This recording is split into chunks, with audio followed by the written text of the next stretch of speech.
you know, being that starstruck kid that is lining up against the New York Rangers. Did that happen to you early on? Yeah, first time I played at the Garden a couple of years back, it was kind of, I feel like I knew everyone in the stands. But luckily I think I got a point on the first shift. Calvi went down and scored, so it kind of settled the nerves down a little bit. But just to look around at the Garden, it's very special. There's a reason why they call it the most famous arena in the world, and it's a very cool place to play. Well, and you're going to get there at some point this year. You get the Rangers for only the second time. Both times have been here at Nationwide Arena, but you also have a pretty good bond with, well, at least one guy on this team as well. So you have some former college teammates who you're playing against here. Any kind of personal rivalry that goes on? Not that you're thinking about it necessarily during the game, but any talk afterwards if you happen to have a better night than they do?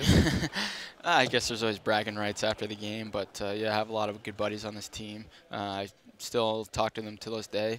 As soon as the puck drops, it's all business. But after the game, we'll have some laughs and obviously, like I said, bragging rights. Well, you look at guys like Kreider and Hagelin. They're quick guys, good hands.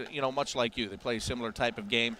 This is one of those games when you face those kind of forwards, when you talk about defense, it's not just the guys on the blue line. It's got to be team defense tonight.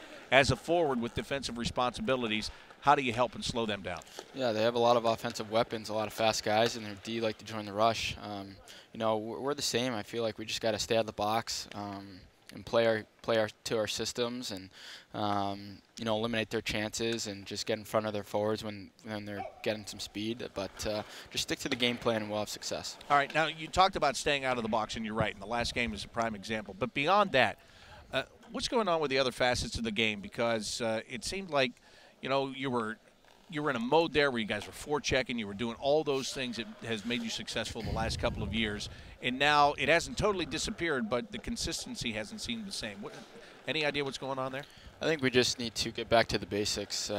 We also need to get some secondary scoring, including myself. I haven't scored in a lot of games, and I take pride in scoring goals. And we can't have just one line going, doing all the offense. We need everyone contributing. And yeah, we've had some guys step up on the D side, and Bob keeps us in every games. But we just gotta, like I said, stick to the basics, get to the hard areas to score these greasy goals, and just get back to having fun.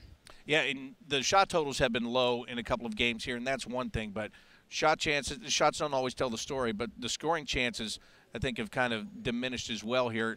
And so you talk about scoring those greasy goals and getting into those positions. If you do all of that, does that solve those other problems? Shots come up, scoring chances come up? Oh, for sure.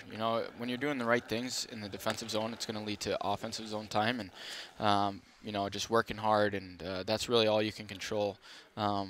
Getting in front of obviously tonight we're playing against one of the best goalies in the world, so get in front of his eyes and get to the top of the paint and just be in the right areas to pounce on the rebounds. And, we just got to get more shots through and just pounce on our opportunities.